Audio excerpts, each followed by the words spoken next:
Hey guys, it's Joanne Ray, and I am super excited to be bringing you season 3 of A Human Connection. And just like all the other seasons, we're going to be bringing to you some of the most influential people in this industry, some people that I have followed and have mentored me along my 30 plus year career in this business. So, hope you join along with us so we laugh and we learn along the way.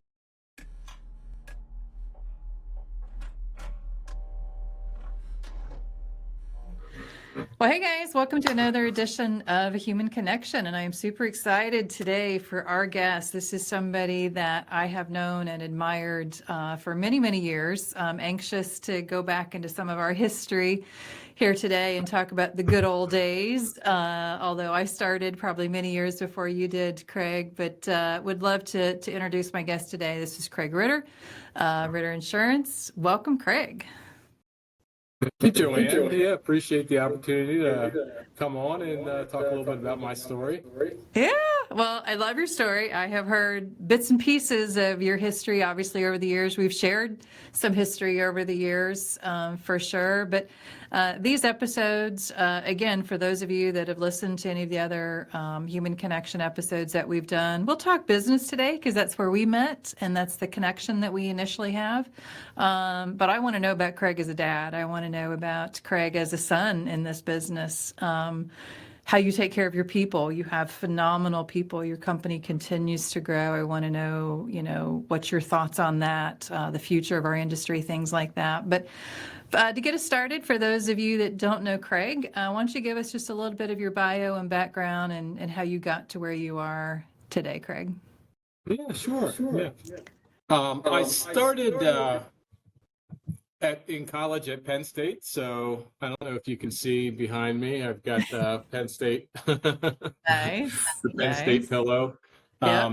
Before that, like my family moved around quite a bit, so I had the kind of the unique distinction of going to 4 different high schools in 4 years. Oh, wow. So, really bounced around schools a lot. I think for me that was um, it was a difficult to make friends, to go to a new school. It got a little bit, frustrating for me. From a personality perspective, I was I'm extroverted, so I get a lot of energy from meeting people, but even that was a little bit much. Yeah, yeah. You're always the uh, new guy, right? yeah, to try to break into friend groups and stuff like that was very difficult growing up, going through high school, which are, really formative years. Um, I was a good student in high school. I was really good, in particular, a really good math student. So when I graduated, I went to Penn State and I started out as a math major. Oh, So no. it was a little Yeah. bit. My parents were both teachers. My dad was a phys ed major, and my mom was an elementary school teacher. So there was they hadn't done like the sciencey stuff. So I was a little bit different in that regard. My older sister went to Westchester University, and she was a teacher. So I was like the first one, I guess, that I'm I'm the didn't same follow way. I'm the same way. I'm the follow the first to break teacher. out of the teacher mold on my mom's side of the family for many generations. So I didn't know anything about business or but I got a couple years into math, and then I think my junior year I kind of was scratching my head saying, I wonder what am I going to do with all this math? Like I could be a math professor or I could be a math teacher, but I went from math into finance. So I went into the business school, which like I didn't even know like what business school was or meant. It's kind of Yeah. funny Yeah. looking back now, like that there's like so much opportunity in the business world. So anyway, that was the direction I went. Um, and my dad was ran an insurance agency, so he was selling mostly um, life insurance policies to students, because given his Mm. connection, and to the parents of students, he would do mailers and things like that. So like Joanne, even at like age of like 6 or 7, I was in the insurance. I might have because You should have I was known it was folding envelopes. inevitable. Yeah, I was folding letters and licking envelopes and putting stamps on envelopes and all that stuff. Yep. Then eventually my dad got a letter folding machine, which was like a huge improvement versus And getting all those. your job was eliminated. That's another example of technology eliminating a position. I think we just did more. I think we just did more mailers. I don't think we did. It didn't eliminate my job. We'd watch football games and stuff envelopes on Yeah, there you go. Sundays.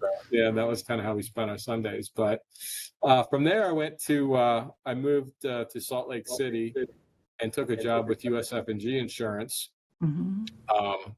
So I worked in the property and casualty side of the business. Okay. That was in 1992. I moved out there. I really liked skiing, so I had gone out there on spring break and really kind of fell in love with Salt Lake.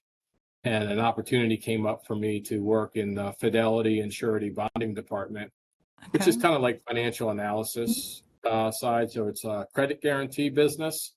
So I got to use some of my finance background and accounting background to evaluate different projects and guarantee projects, things like that. So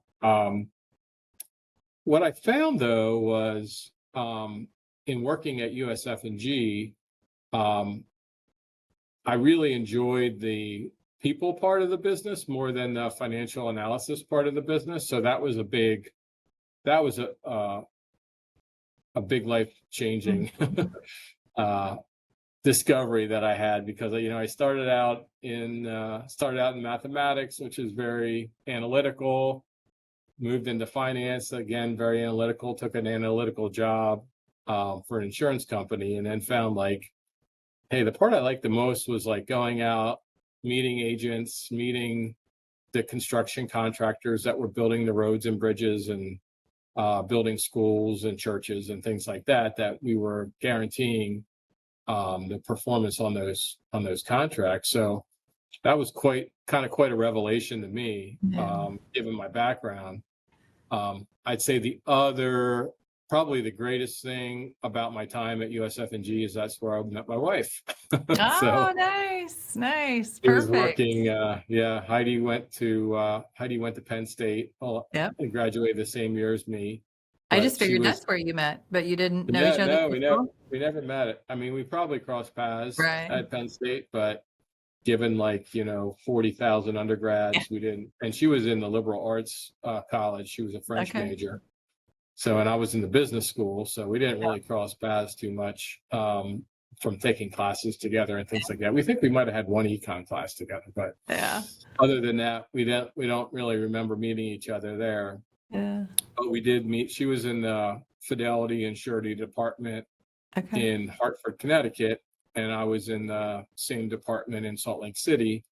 And USF&G was headquartered in Baltimore. They would bring all of their management trainees back to Baltimore to do like a week-long training, and that's kind of where we met. And we were in the same department. We both went to Penn State. So that was kind of the beginning of our relationship. And probably like a year later, she moved out to Salt Lake. That was in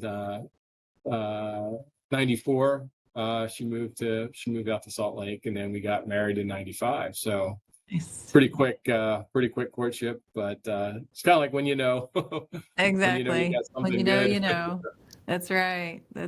So yeah, so one of the interesting facts about my family, me and my dad, when I was at Penn State, my dad had a heart transplant. He was one of the first people to have a heart transplant at Hershey Medical, which is close by here. So one of my memories from Penn State was my sophomore year being in the fraternity, and one of my fraternity brothers waking me up and saying, "Hey, Craig, get up. Your dad's having his heart transplant." And Oh my gosh. Hershey's about an hour and a half from Penn State to Hershey. So I got in my car and drove to the hospital to see my dad before he actually went in for his heart transplant. So I did make it make it there just before he went in.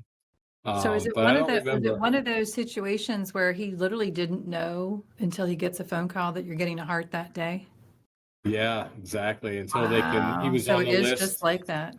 Wow. Yeah, he was on the list waiting, and he had a ventricle assist pump that he was on to assist his heart in keeping, basically keeping him alive until there was a donor, that or a heart that became available. And yeah, you're just until then you're just waiting. Wow. So then you get the call, and it's like Let's go. hours, literally hours, and you're in surgery. It's not that the whole thing happens so quickly. So you go from like wondering and waiting to like, oh my gosh, it's happening right now.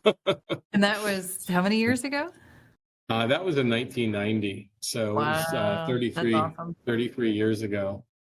That's awesome. Yeah, so he's going to have his 33rd anniversary here. I think it's next month. That's incredible. What a great story. So he actually, after his heart transplant, he retired, and he played golf for a while, and then after that, he joined up with some guys that had a life and annuity brokerage called URL. Mm-hmm. And he got bored playing golf, I guess, after about a year. My dad, it's hard to believe because he still Yeah. plays. I was gonna say he yeah, plays quite a bit. he still plays probably pretty much every day. He'll play golf Yeah. every day if it's not too cold and not too windy. Yep. But he started with them a Medicare FMO. So they focused on Medicare supplement, final expense, and long-term care. So it's kind of interesting how all these things come together. He was just starting that business. And I was, kind of figuring out what I wanted to do, being in, my early 20s. And I really enjoyed working with agents. And that was kind of what my dad's business was, being able to work with agents and train agents and, share great products for their customers, help them get contracted and so forth. So we were talking on the phone, and I said, hey, I think I want to work with you. And I never thought I'd want to work with my dad. My dad never thought that I would want to work with him in business, but it's amazing how things turn out. So So he Heidi didn't and I, come to you and approach you about that. You were the one that first no, initiated that conversation. yeah, he would be telling me he was telling me about his business, and what he does. So I was like, well, yeah, tell me what kind of things you do and things like that. And I wasn't sure what I wanted to do. I was thinking about going to business school, getting my MBA or working on Wall Street or becoming a consultant or, becoming an investment banker. I wasn't exactly sure, what I wanted to do, but it was interesting. But I also, I loved entrepreneurship too. And I kind of figured that, I had that kind of burning desire to do something, to build a business and not necessarily be working for somebody else, Oh, working for, a very large insurance company. You kind of get the politics and yeah. all that, working for a large organization. I wasn't like completely suited to that. So it was something that was interesting to me on many different levels. Yeah. So Heidi and I moved from Salt Lake back to Harrisburg. That was my return to Pennsylvania. It was in 1997 we moved back. So that was kind of, and I started working with my dad. It was just me and him at the time in the URL. We call it URL's basement. It was basically like a split level residential house that we worked in. There was like an upstairs. So you walked in the front door and you could either go down the stairs or up the stairs. And we were like down the stairs. So we would joke that we were the redheaded stepchild that lived in the basement that did this weird Medicare.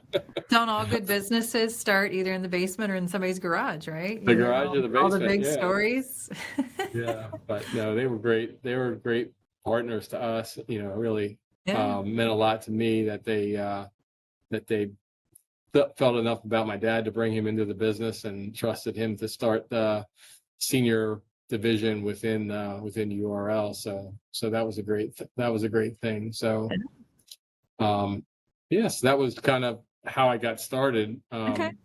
A lot of people I talk to, like, get in the insurance business, they didn't start in insurance. It's kind of funny how, like, most people have a story that they were doing, something else, and then they wound up in the insurance business. Whereas my dad was in it. Yeah. I started when I was like a little child, Yeah. doing mailers and So whatever. did I the, think the my dad two of would you pay me a together penny a minute. start Ritter Insurance, or was that you breaking away? I can't remember.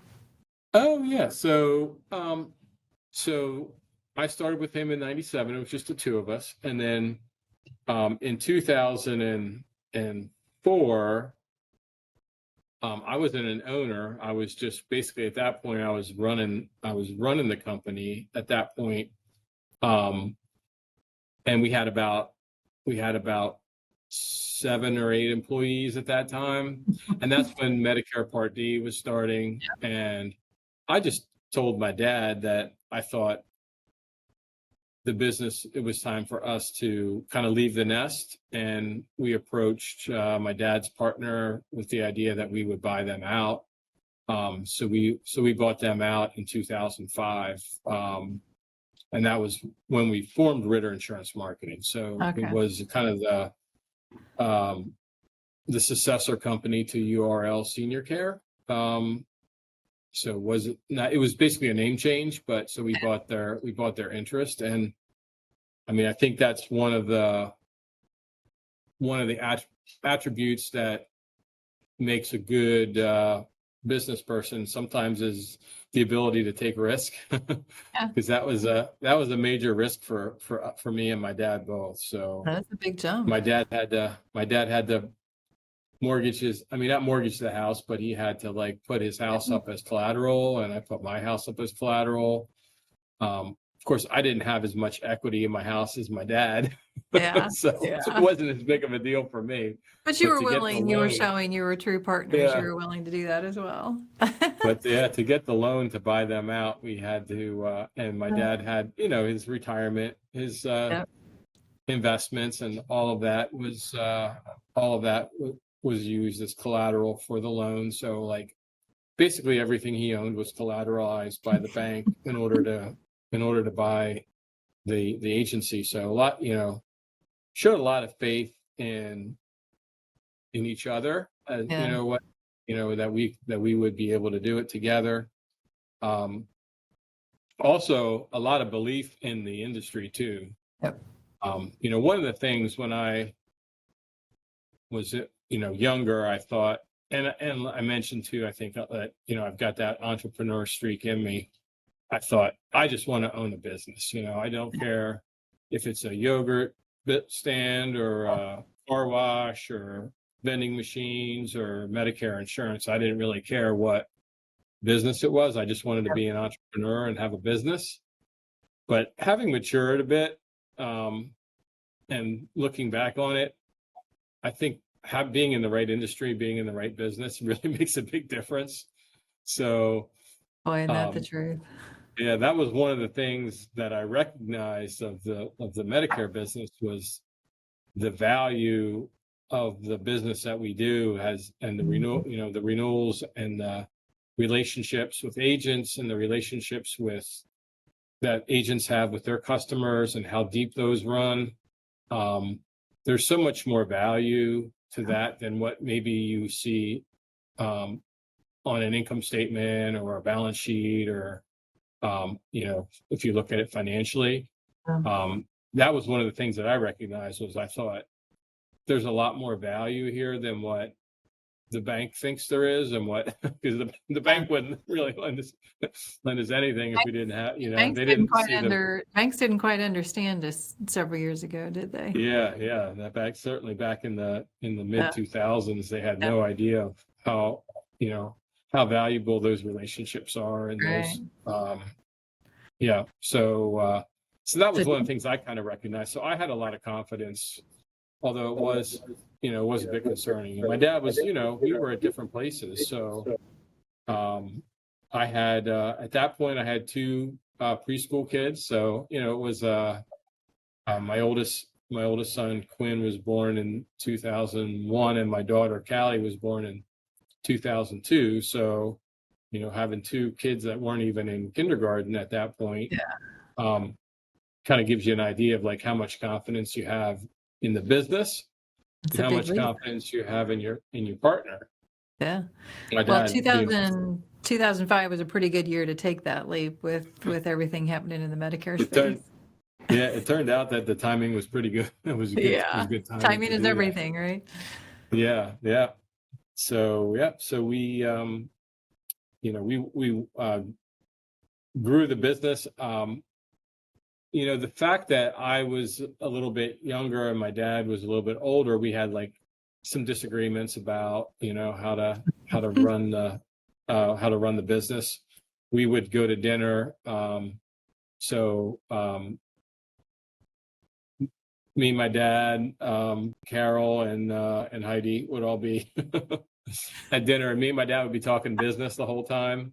Yeah. And then eventually they sat us down and said, "Hey, when we go to dinner, you guys can't talk about business. You talk about business like 10 hours a day." So that was one of the rules that they put in place for us, which was, I thought, a very good rule. That I think we that's a have very good role. It's hard. It's we got have to be so hard when it is truly a family business and you're with that yeah person at day, you're with that person. And I think about like husbands and wives that run companies together and drive to work yeah together, drive home together, have dinner together, get up and go to work together the next day, raise their kids together.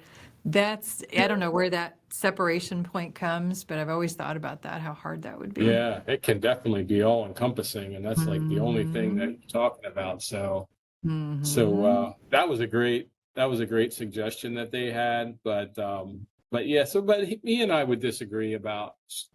He was more interested, I think, in paying off the debt, and I was more interested in growing the business. So Yep. that was kind of the philosophy, the difference in philosophy. So I actually ended up buying my dad out 2 years after. So in 2007, I acquired my dad's interest in Ritter Insurance Marketing, um, and basically took the philosophy from a business perspective of reinvesting it, keep continuing to reinvest in the business. Yeah.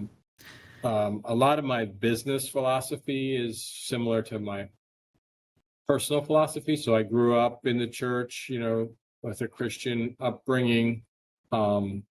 It's still important to me today, to me and Heidi both. Has a lot of influence on kind of how we do our charity work and our how we spend our money. But it also had a lot to do with how we ran our business too. Hmm. So, one of the philosophies that I had comes from the Bible of, tithing, giving 10% of your income to your church.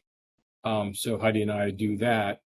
But from a business perspective, I thought that I should give 10% of my income to my employees. So not exactly the same, the same No, thing, but I that's a great philosophy.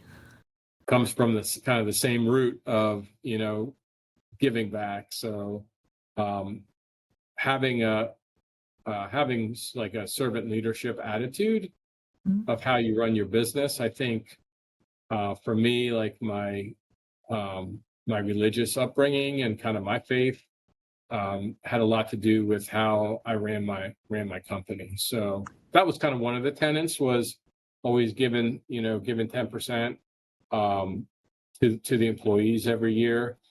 We actually many years did more than that. So so that was important, and also just how you think about your who you're serving. So when I actually brought in Scott Kowalski and Dave Dietz. So Yeah. my brother-in-law and my fraternity brother, two of my brothers, into to became partners with Yeah. me.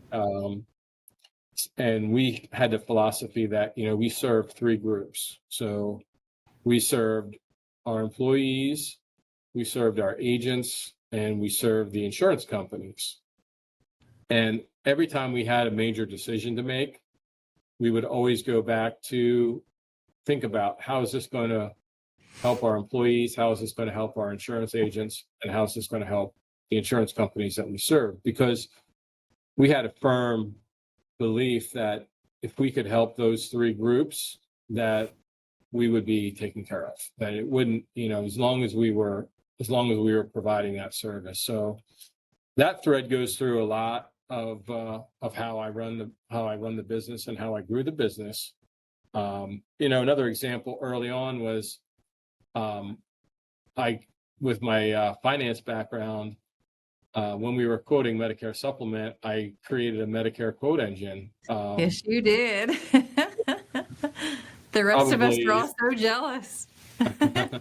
You were So CSG before CSG was CSG. Yeah. I think it was probably like in the 90s even, and maybe even the early 2000s. It was well before 2005. So I wrote the Yeah, because code. there was no Medicare Advantage to speak of when you No, created that. It was it all was well Med before Medicare Advantage. So it was either the late 90s or early 2000s Wow. when I created Medicare Quote Engine, and basically saw my dad's rate sheets and how we calculated Medicare supplement premiums, and I wrote the code initially in an Excel file and then in Visual Basic to put it on a website so that all of our agents could just input, age and gender, just like CSG is today. That was kind of the early precursor, but really thinking like, how do you help your agents Yep. do more? That was, or how do you help your agents make their job easier? Things like that. How do we save time within our organization so that we can do more things for our agents, not just like calculating quotes? So that was really the philosophy that was kind of underpinned why I did that. And if you can do things like that in business, if you can serve other people or make other people's job easier, then you don't really have to worry about it. Takes care of a lot of other issues. Well, So your that should be stories definitely are the threads of our companies run very, very similar. We created something years ago that we use here, similar philosophy called ACE. It was just a terminal. I'm big with packaging things and giving things a name, because I figure once it has a name, then it's kind of like a living thing that we can all talk about. But we came up with ACE, which is amazing customer experience. And the customer we talk about, we have three, which is your teammates, take care of them, make sure they have a good experience with you each day. The agents, obviously, is our customer. They have to have a good experience when they work with us. And then our carriers, which I would bet if you polled 20 different other FMOs, not that it's good or bad, but a lot of people forget they're one of our customers as well. We want to do good for our carriers. We want to be their favorite partner office to work with. We want to be doing some of the heavy lifting that our team can do so that maybe they don't have to. And then that makes us shine in their eyes. So maybe we get the next, first peek at something. But it's not necessarily, that's not the why. The why goes back to we're in business to take care of people, to impact people's lives, to make their lives better. And that's their employees, our agents, the ultimate customer. But we, like you, don't touch that except on our career side. We don't get to touch the actual customer in our day-to-day. But we always have that vision of grandparents, that's who we're taking care of, and the carrier is a big part of that. So I thought that was so interesting when you said that. I love that.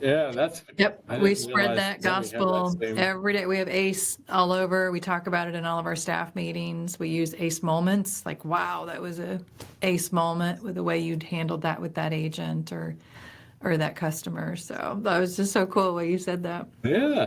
Wow, that's cool. I Yeah, agree. so let's do talk about a little bit about your people. You mentioned that your maybe financial background, you're more of always looking to grow, always looking to invest to make things bigger and better. You have definitely shot out of the cannon when it comes to other FMOs that started your size and how fast you did grow. Walk me through that process, very technology oriented. I know that's the lane that you speak, and that's a service you can provide your agents that I don't know that any other FMO can do what you do in that lane. But walk me through kind of your decision process of you started with you and your dad and then 7 or 8, and then added some brothers. Walk me through what that looks like when you sit down to expand and where and why you decide to expand your people. Yeah, there was boy, a lot of a lot can go into that and probably go a lot of directions, Joanne. I think, one of the first things I recognized was kind of the importance of technology. So um, my Scott, my fraternity brother, was working in the software development area, running a team of developers in Philadelphia. And I thought that this would be, an important part of a Medicare FMO would be to have a software development team or a technology team. So that he was one of my early big hires. Yeah, Which that was a good my one. dad and I, yeah, my dad and I joke about that now. That's like, my dad was like, how's writing software going to help us sell insurance? He I wasn't, can see Cal we saying weren't, that too. we weren't on the same page with that. We Yeah, joke about that now, yeah, but how important that was. So, yeah. being able to grow that technology team. I mean, today we have 28 software developers and DBAs and folks that work on the IT side. So that whole team's probably way bigger than the company was when we started. There's Yeah, probably yeah. so around 35 technologists, in that group that do front end, back end, data and IT services like That's incredible. hardware, things like that. So it's a big group.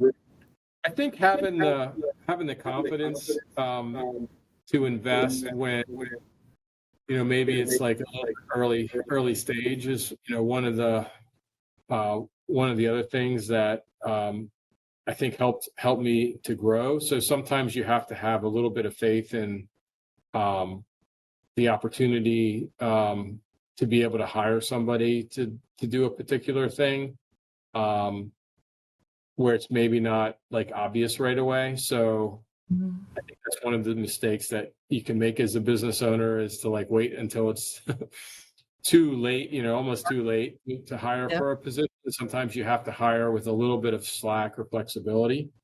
Being able to hire another early hire was an HR manager. I thought that was a big Yeah. because a lot of times you don't devote as much professionalism to bringing in the right people, the quality people. It's kind of like you're going all these different ways and somebody looks good and you're just like, okay, you're hired. Yeah. And you bring Yeah. them on. Having the confidence that you're going through a process was good, to find good people. So our HR department, I think, was a real asset to be able to bring us on. And then the way we kind of developed our business was we worked with regional plans that had strong Medicare Advantage products, Mhm. but didn't have external broker distribution. So we used our technology to be able to create the same experience for the Yeah. agents that they were used to with some of the larger national plans that had, already built out the infrastructure to support broker distribution. So that was kind of where we married like the technology that we built to be able to, process business and pay commissions correctly and to be able to manage hierarchies and pay overrides and all that good stuff, all those things that are necessary, to a health plan that was looking to expand their products and using brokers to expand, but that didn't have the technology to be able to support that. So that was, I think, one of the keys that helped us grow our employees was being able to attract the insurance companies to give us contracts to be able to grow their business, and then to be able to find the right people to support all that. So that was definitely, and obviously being able to find agents in those different markets. So again, kind of comes back to the same theme that we talk about a lot, which is like the employees and the carriers and the agents all being, and bringing all that, bringing that whole team together is really kind of what we do as leaders to be able to facilitate all these relationships, which creates like so much value in our business. I love that. You were Kind of like talking a about, matchmaker, right? That's our job. yeah, it is. It's like cooking, you got to get the recipe just right sometimes, and sometimes you got to put a little more this direction, sometimes you got to ease up on this direction. But when you were talking about the quote engine that you initially built before even CSG existed, it reminded me of a funny story. So the staff that we have now, there's very few of us that remember those days of having to go to the supply room, pull a rate sheet out, get your calculator, get a ruler. So we've always joked that the staff now, we should have that be just a fun exercise. Like, can you go find a rate sheet and figure them and separate and give them all these little different criteria? I think they'd lose their mind. That's right. Yeah, zip code factor and Zip code factors, household discount, all that. Yeah, a lot of calculators. Put in there.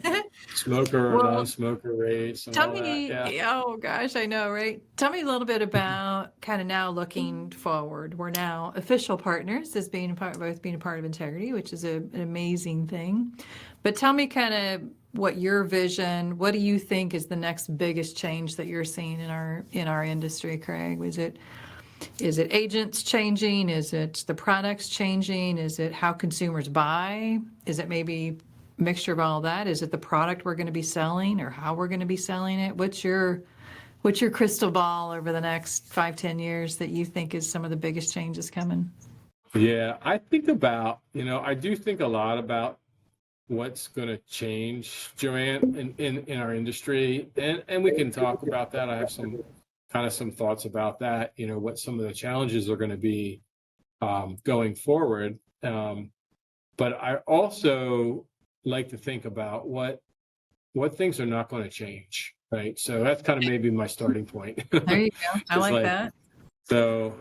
So when I talk to our agents, I like to say, well, these are the things that are not going to change. Yep. Because you get the crystal ball, right? And I can tell you what my ideas are, and you might agree or you might disagree. And who knows, who the next administration is going to be, and where we're going to be in 5 years or 10 years. But to focus on some core things like the importance of the agent's relationship with their client. That's, I think, is going to continue to have a tremendous amount of value. I think as FMOs, our commitment to our agents to be able to support their success, that needs to never change. That needs to be something that we're always focused on, always is like our North Star, finding ways to help our agents help their customers. Yep.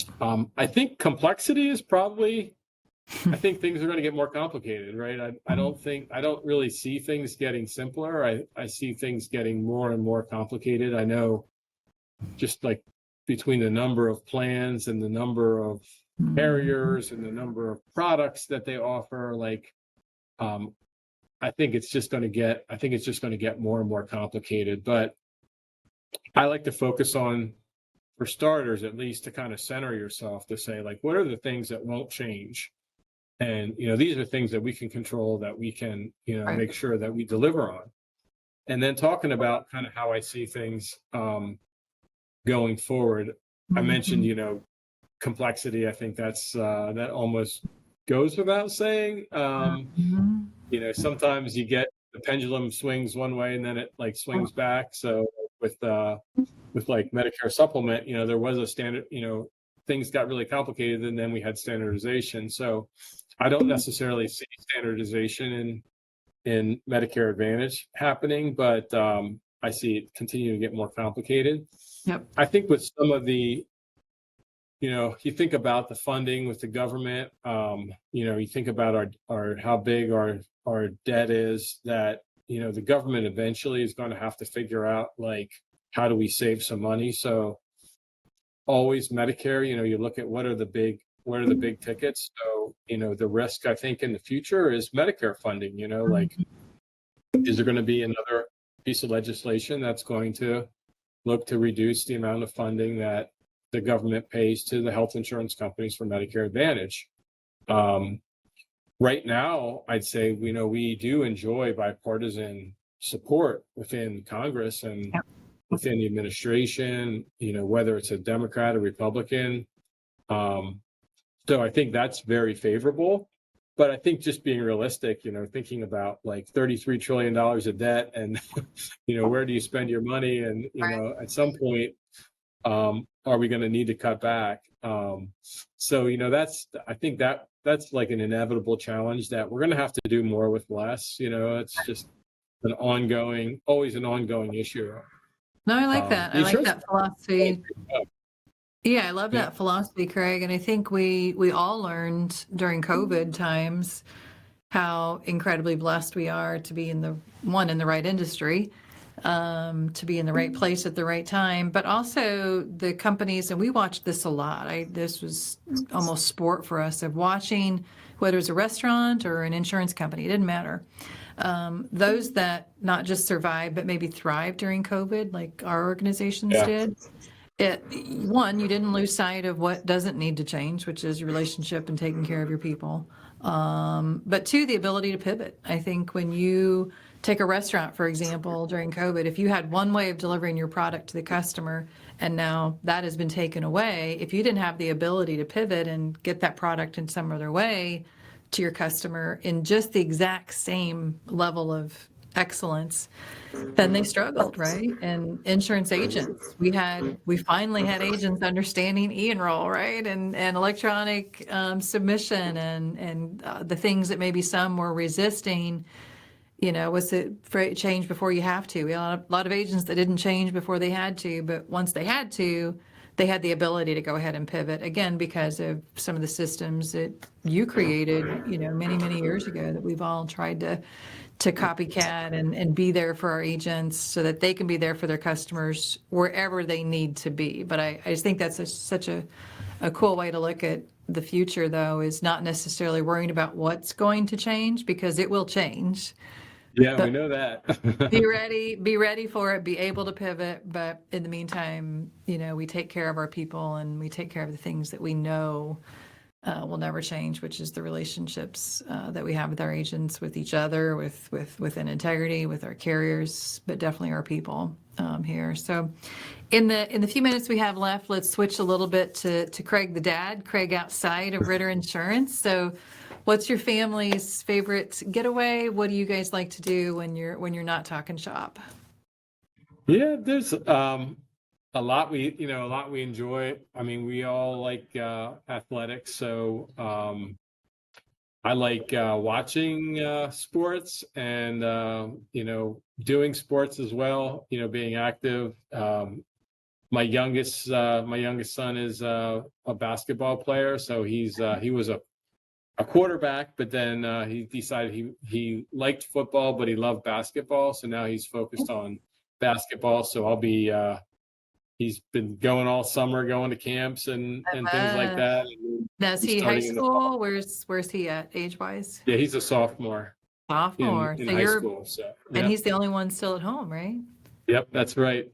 Yeah. My daughter's at Villanova. She's in the band, and so we go out for Villanova football games, and we love going to Villanova basketball games. Oh, how fun. As well, when we have time, when we're not watching. Cash is our youngest. When we're not watching Cash, we like try to get to a Villanova basketball game, and Callie is in the band there, so she That's plays. awesome. And if we don't see her in person, we try to see her on TV. Yeah, Sometimes there they she show the is. band, and we'll freeze the picture and try to find her in the band. Like a where's And Waldo, where's Callie? yeah. My oldest son is he's an outdoorsman, so Yeah. he's working for the U.S. Army Corps of Engineers as a ranger for Raystown Lake, which is about an hour and a half from here. Fantastic. In addition to him being at Raystown Lake, Heidi and I have a lake house that we bought right before COVID, which was very fortunate Yeah. to buy Good right timing. before, right before COVID. So we spend a lot of weekends. It's about an hour from our house, so that's Lake Winona. So we like to go there and spend the weekends. Sometimes we'll have family reunions, host some family reunions. And actually tomorrow we're going to have some of our leaders go out there and to talk about the business side I of love things. So that. I we've love used it that. on a personal side and Yeah, on a business side. that's And awesome. we're also involved in a lot of missions Yeah. in Africa. So like two major projects that we've done are in Eswatini, Swaziland, which formerly called Swaziland, with Adventures in Missions. So we support a number of what they call care points, Mhm. which are just centers where children can come after school to get a meal. There's a religious side to it as well. We're also involved in a farm in Eswatini, where it's actually a working farm where they're bringing a lot of the young people to be able to train them on agriculture, being able to fix equipment, being able to run a business, really just training up that next generation so that they have a sustainable income, a sustainable way of life. So we were involved in that. And then finally, actually next week, I was supposed to be going with Heidi to Niger, where we are supporting a hospital there. We helped to build a surgical center in Niger for children who either have deformity or an accident. A lot of cases, children in Africa will they use fire to cook their food and for warmth and all that stuff. And maybe like a small child would trip and fall into a fire and get burned. And they just don't have the facilities to be able to correct those. And these become like long-term disabling conditions for them. So Cure International is the company is the not-for-profit that provides free medical services to children in sub-Saharan Africa. We were supposed to be flying out to Niger next week to visit, but they had a coup months ago, so that's been canceled. So we're hopeful that we'll be able to do that in the future. So those are some of the things that we're really passionate about, beyond just our local community, going kind of into the international community to be able to try to make a difference in people's lives and to try to give back, to those who kind of are less fortunate. We're so fortunate to be citizens of the United States and to be able to, do all the wonderful things that we do in business, but then to be able to support others that maybe don't have our same advantages and circumstances is, Yeah. something that we're instructed to do, but it's really our pleasure to be able to do as well. So that's kind of some of the things that I do in my spare time when I'm not not wearing this shirt. Oh my gosh. Well, Craig Ritter, you are an amazing human. You're an amazing father, husband, businessman, partner. I have so enjoyed this journey of not just today talking with you, but every time I've seen you over the years, just nothing but pure kindness and generosity in all walks of life, not just in financial generosity, but your time, your expertise. So on behalf of all of us listening, we all feel like we need to go out and do more now in this world. So thank you for motivating and inspiring us for that. But super, super proud to call you an official partner now, and enjoyed today and look forward to seeing you again soon.